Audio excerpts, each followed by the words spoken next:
sit? Why don't you tile sit?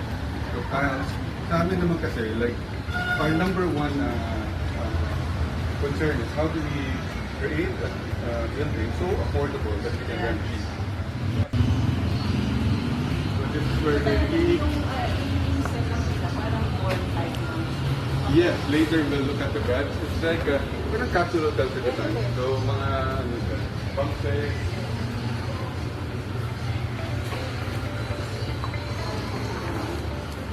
No, you know, one of the ways we use there.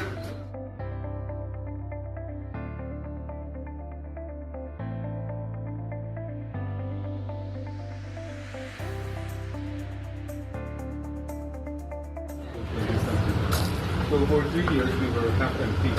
So we had to find ways how to use the other half. So this one we created, we partnered with Tesla. So we have a massage room here.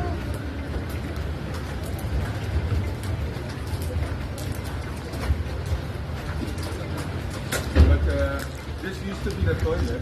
We removed all the toilets and created parang massage bed. So they do the classes there and lecture, and then the actual massage is here. Kasi it's the blind, you see, that's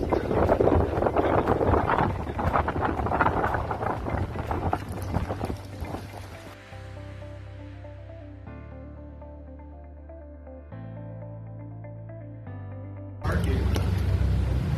So a lot of times, makikita mo mga motor. Mga motor, Yan yeah. ang part of their job. Yes. Mga motorcycle rider, ang lahat. Anong puno to? You know this tree? Yung tinanim namin when we opened, ganyan lang.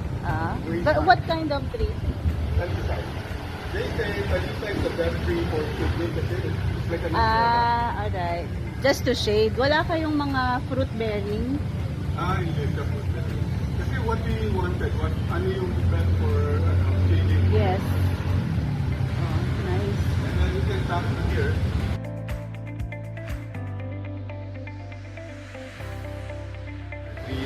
All gender.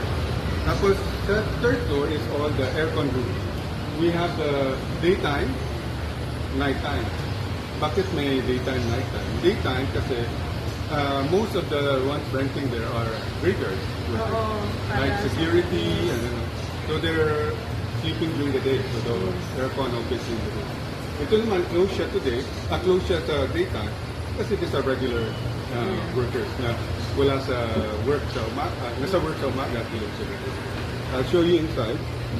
And if you can see, each of mga container may photo ID who's cleaning para alam ng mga tenants sila yung naglilinis sa ano nila.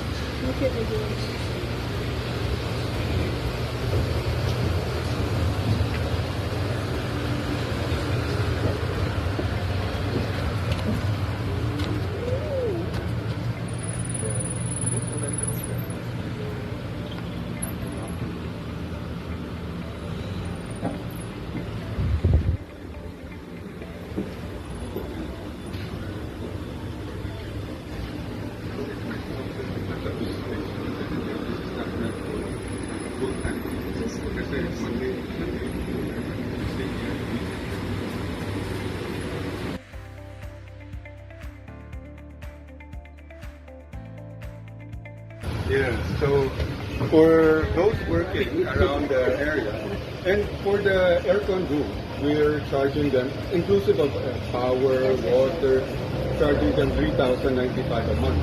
So if you divide that by 30 days, that's 99 pesos. It's like a hotel for 99 pesos. A motel is even expensive. Motel, you stay 3 hours, 300, 400. And then if the second floor,